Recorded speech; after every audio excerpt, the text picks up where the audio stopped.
even if it just keeps on going, do you just cut the person that's doing that, or what do you do? Because I mean, if they say they fix it, they don't, that's being hypocrite. All you can do is offer to help, and if they refuse it, that's I can't tell the other person what to do. Yeah. I can't tell the other person, staying there. If they want to talk about things, I'll be glad to try to guide them in anything. I'll be glad. What do you do? Yeah, what if it was you? I'm just using an example. Okay, let's say Lisa is mentally abusing you, horribly. And she says she'll fix it. Example here. I know. But she doesn't. And it keeps on, let's say she's done it 100 times. And The same thing. it's the same thing. And you know that her mind is so twisted. And it's just going to keep on abusing you. Do you snap it? What would you do? Well, I'll be honest with you. About the question. No, seriously, it'd be cases where I'd probably go. It'd be cases where I've never advised anybody to divorce, but I may just go. Sometimes separation does. I may just go for a while. But I've even saw separation and it didn't fix anything. They went back and it didn't fix one thing. Well, then just stay separated then, I guess, is all you can do. Seriously, if somebody can't, a person's mental capability can only take so much.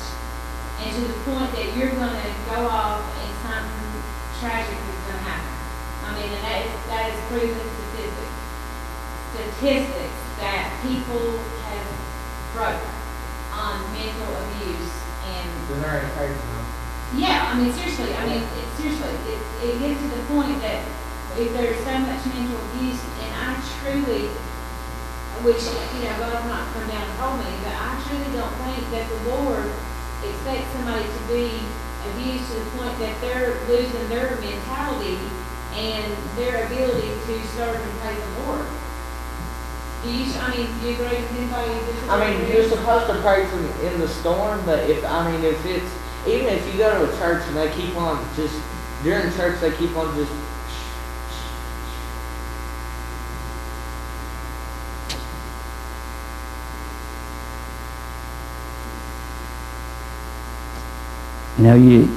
God's able to do anything. All I can do is just hope that He'll fix it. That He'll open the eyes of the person that needs to be opened to where they really see. That's all you can. And if it was me and it was Lisa, I'd be in prayer and fasting until I got a hold of something. I'll just be honest with you. If I was getting that desperate, I'd be in prayer and fasting until me and God really had a conversation and He told me what to do. And that's what we have to do. If we get into a desperate situation, we got to get desperate. You got to get desperate. You got to get downright desperate with it. If it's a desperate situation, that's if it's me and Lisa kept saying these things, that's where I'd be at. You catch me, I may leave for a week or two and stay in prayer and fast until I heard from God. I'd be mindset like Samson's mom. I'd get to that altar and I'd cry until God answered. I'd seek God until He answered and said, okay, this is what you need to do. And then most of the time, though, that's why Jesus said you can't preach in your own hometown. You can't preach in your own hometown. And it's true. You can't do it. It's going to take somebody else. It's going to take somebody else. But I'd seek God and seek God. He sent the right person to get that person to see. But is the other person getting downright serious with God? Yeah, what if they wasn't? Yeah, what if the other person wasn't serious? Well, if they're not, then, and then until they want to get downright serious, we can take the easy route if we want to, and that's kind of, you can bring all the pieces together and say, I'm just going to escape and run away, and take the easy route, or you can get downright with it and really get downright with God and say, I got to know. I've had enough. But if that person wasn't serious, you would just leave and then pray and fast for him until he spoke, you would stay there. Is what you would do. So that other person couldn't harm you while you're... I would. That's what I would. If Lisa kept bothering me until I couldn't, I'd say I'm going to that cabin and I'm going up there and I'm staying until I hear from God. You know, I'm not saying I'm separate. I'm going to. I got to hear from God, and I got to get alone to hear from God. And I'd go and I'd hear from God one way or another.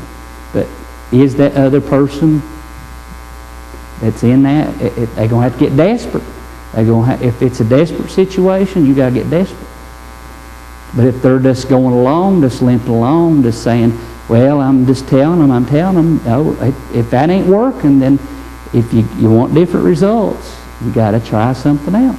You cannot continue doing the same thing and expect different results. It's not going to happen. You're going to get the same results if you keep doing the same thing. But if that person, whoever it is really serious about fixing it, then I would get downright serious with God. But too, you got to look at, they might be already to the lowest point that they can't even see above water. They might be sunk because they can't even see above water too. You know, and they'll be going through it for a long time, and they feel like they're on the... Well, I think they'll get their strength through it. I think they'll get their strength through the reaching, going at I'm it. saying the one that's trying to reach God might be sinking for the last time and feel like they can't get up.